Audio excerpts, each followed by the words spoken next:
Hey guys, and welcome back to the Crochet YouTube channel. I know it's been a while since I did this style video because I've been working a lot on the How to Crochet series, my Stitch Dictionary on my site, a lot of other things. So it's been a while since I've had a face-to-face video with you or a pattern review video, so I'm excited for today. I have red hair now, and yeah. I have a feeling this video is going to be a little bit of a longer one because I'm very passionate about this pattern. I really enjoyed it and I have a lot to say about it. So grab a snack, grab some tea, get into your pajamas. I'm currently in my pajamas, so no judgment. But today's pattern review is about this adorable little pumpkin doll. Isn't she the sweetest, most adorable thing you've ever seen? I absolutely adore her. She's adorable. I'll even see if I can set her up here to hang out with us. So, yes. I came across this pattern about a year ago, last Halloween. I, at the moment, didn't have the money to pay for it, so my lovely, lovely boyfriend got it for me. It goes for about $6.25 on Etsy. And being the procrastination person that I am, I haven't gotten to it until about 2 days ago.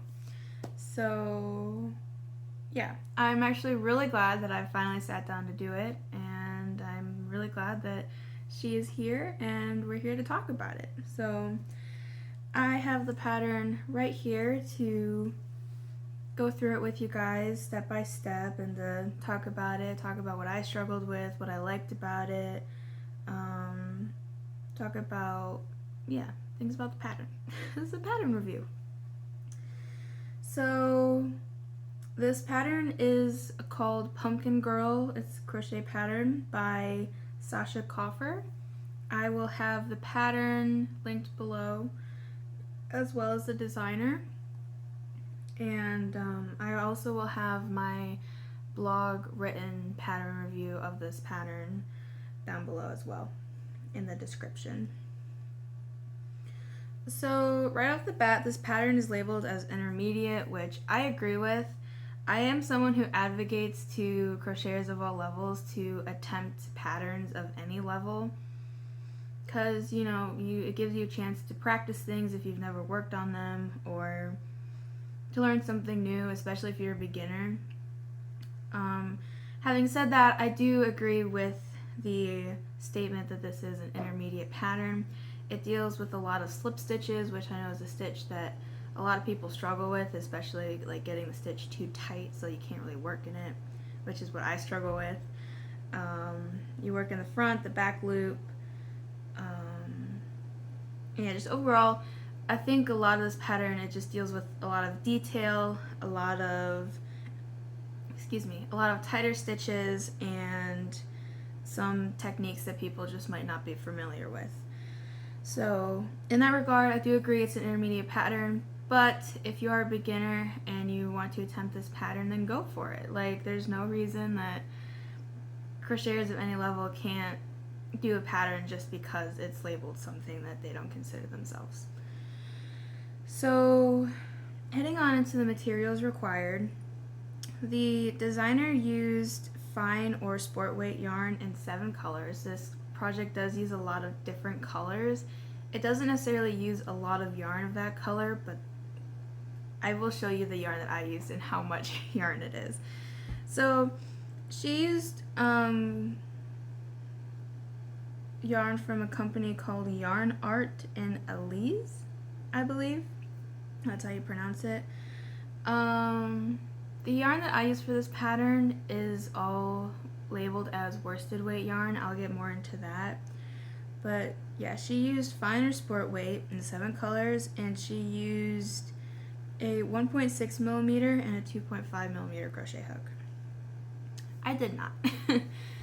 I didn't want to have to go out and buy all this yarn. You know, yarn's getting more expensive, and I do have a stash. So I was like, let's just use what I have and see how it comes out. So For the mustard colored, which is the head and the tips of the arms, I used this respun 100% recycled polyester from Lion brand. It is in the color corn silk, and it is labeled as a weight 4, although it is on the lighter side of weight 4 in my opinion. So to me, this feels more like a fine or sport weight yarn working with it. For the blue, which is the hat and the bottom of the skirt, I used this random, more light blue. I thought it was like a really pretty blue to use with all these darker earthy tones, fall tones.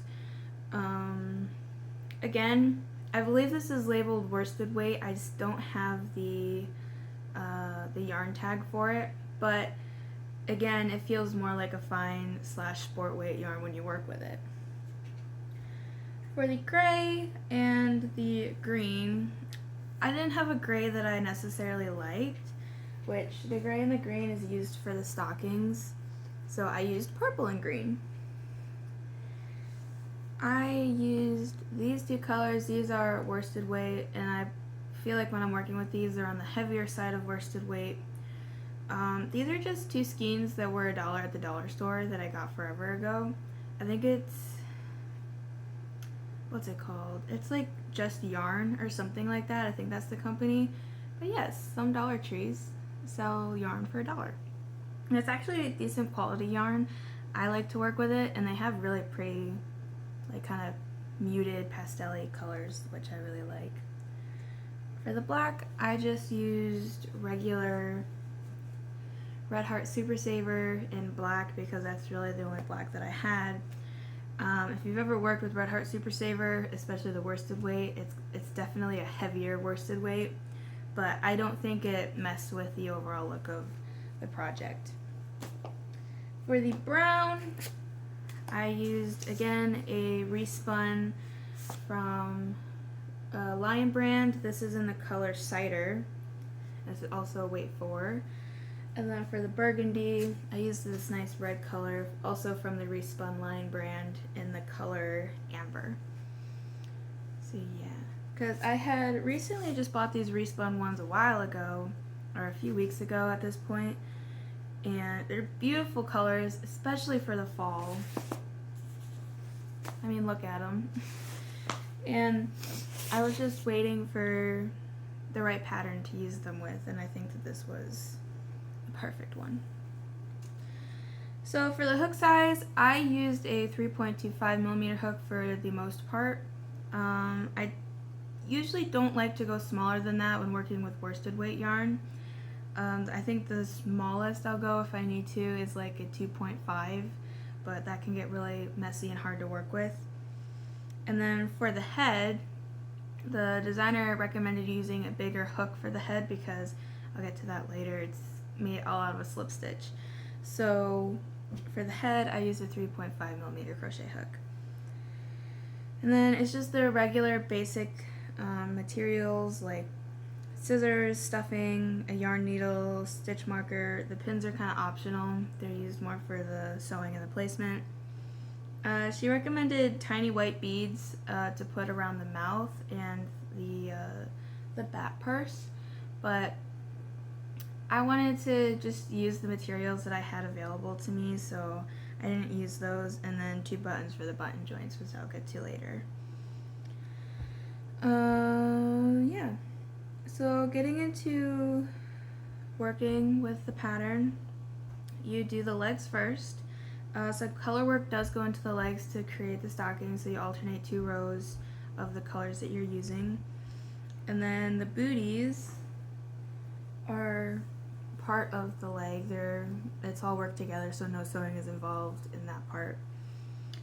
And then you go straight into the arms. The arms are super tiny and adorable, and they're actually not stuffed at all. And I think that they work very well with this doll. Then you go into the body and then the skirt. So the skirt is worked into the front loops of a row from the body. This is a technique that is actually very common and very popular in making doll dresses. And I love the detail that went into the skirt. Because usually you just see like the same color just go down a little bit, but no. We did a slip stitch round, and then we did another burgundy round, and then we went in with the nice little frilly blue part, which I really, really like. And then onto the head. The head is the part that I struggled with the most. This is because the head is entirely made out of slip stitches. And I'm not gonna lie to you guys, the slip stitch is a stitch that I struggle with, especially keeping it consistent with how tight the stitches are and just in general working with them. So having the whole head made out of slip stitches took me the longest. This is like the longest part of the doll. I got frustrated. I had to set it down at one point and be like, okay, I'll come back to you later. And then I also just struggled with the closing of the top and the bottom because it is such a big piece. If you don't do it right, it'll look a little janky and a little messy, which is what mine kind of turned out to look like, but I did some magic and I fixed it up a little bit, so I think it looks more even than it did before, but I don't know why. The head is just the one part of this pattern that I really struggled with, but I pushed through, we made it, and now she's here. So after you do the head, you make the stem, and then you make this adorable little bat bag. He does come off, so he's detachable, but she recommended using beads for the eyes. I just decided to embroider the whole thing, which I think it came out looking rather well. And then you make the little witch hat to go on top. And that's about it for making everything. The assembly process is very normal. You embroider the eyebrows and the mouth, which is optional. You sew the head onto the body, join the legs, which I want to talk about that for a little bit. So the way that she joined the legs was with buttons, and this is actually a technique that I'd never used before, but I think I'm going to use from now on. So the way that her legs are so floppy and allow her to sit and stand with ease is the button join. So you just take two buttons and you sew the yarn through the button, through the body, through the other button, back through the body, and yeah. It's actually a really simple technique that I've never even thought of doing, and it just gives her the like extra dolliness. I don't even know what to call it, but more like a rag doll almost, like definitely more of like a toy in my opinion. And I think that in my patterns from now on, this has really inspired me to do that because it was very simple. I love the way that it looks, and I love the like floppiness of the legs because it does make it look more like a stuffed animal / doll in my opinion. Moving on. Then you sew the hats, the arm. Actually, the arms are worked into the body, which I really like when patterns do that. And then yeah. So that's the pattern. That's mostly the process. It's fairly straightforward, very simple. Sorry, the people in my apartment complex decided to be really noisy today. And yeah, I loved this pattern. Though there were parts of it that I struggled with a little bit, it was never anything that made me want to set the project down and never finish it. This was actually a project that I pushed forward to really get done. And when I crochet, I've been told I'm a really fast crocheter. I think it's because I hyper focus on things, especially like wanting to get a pattern done and to get a pattern review to you guys because I'm really passionate about it. This pattern in total took me about 2 days from start to finish. I started it Wednesday and I finished it yesterday night. So it doesn't take long at all, especially if you have a lot of time to sit down and do it. Yeah. I love some of the techniques that were used in this pattern, especially making the pumpkin head, though I struggled with it, and I don't want to say I hated every second of making the head, but it was not my favorite part of the pattern, although I do think it adds to the total look because you know, it gives you those ridges to make it look like a pumpkin, and doing the slip stitches almost make it look knitted, which I really like. I think it looks a lot better than if you were to make those pumpkins that, you know, you take the yarn out, wrap it around, pull tight through to make the ridges on the side. So yes, I loved this pattern. I have no problem saying that I would pay for this pattern again. I know it's $6.25, but I think it is totally worth it. It's a pattern that I can tell a lot of time, thought, passion, detail, just so much went into this. And the designer even stresses throughout the pattern, is like, you know, I really appreciate you buying this pattern. I put a lot of time and effort into it, and I can see it on the page and through the finished product. The pattern itself was very easy to read. It was very easy to go through. Photos were included, which is always a bonus. My only thing about the photos is that I wish that the photo that lined up with the step were closer together. There were some parts of the pattern where it just had all of the photos for the section, but it wasn't lining up with the steps that it showed, which is okay. It does make it a little harder to read, but it's personal preference of how to write the pattern, and the designer also mentioned in the notes to read all of the pattern before even starting to work on it, so I guess that's more of a preference thing. But overall, I don't really have anything super negative to say about this pattern, or negative in general. I truly liked it, and I would make it over and over again. I liked that I could use the yarn that I had available to me and the supplies that I had available to me.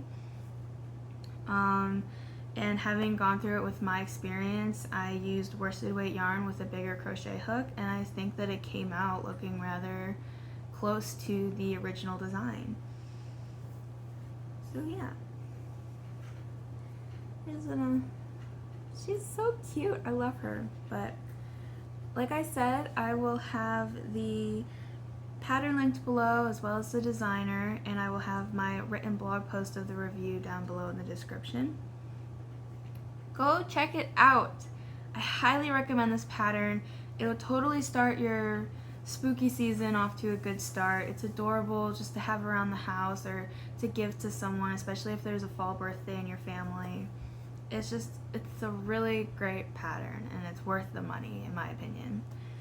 So yeah. On to the next part of the video where I kind of talk about what I'm working on and what's going on in my crochet world. My cat friend has decided to join me, Leo. Mostly I've just been working on my blog, trying to fix it up and finish it, and it's, you know, it's a work in progress. I've mostly been working on the Stitch Dictionary and my How to Crochet series here on YouTube. Project wise, I have another pattern in the works for fall, and I just finished a candy corn pattern, which is actually available for purchase on my blog. I'll have that linked below. And yeah, I hope you guys are having a good day, week, month, whatever. And I hope to see you here next time I post a video, and I hope to see you on my blog checking out some stuff. Happy spooky season. Like, I'm so excited. This is my favorite time of year, so yeah, happy crafting. I hope you enjoyed this pattern review. I hope you found it helpful, and maybe it inspired you on your next project. And until next time, bye guys.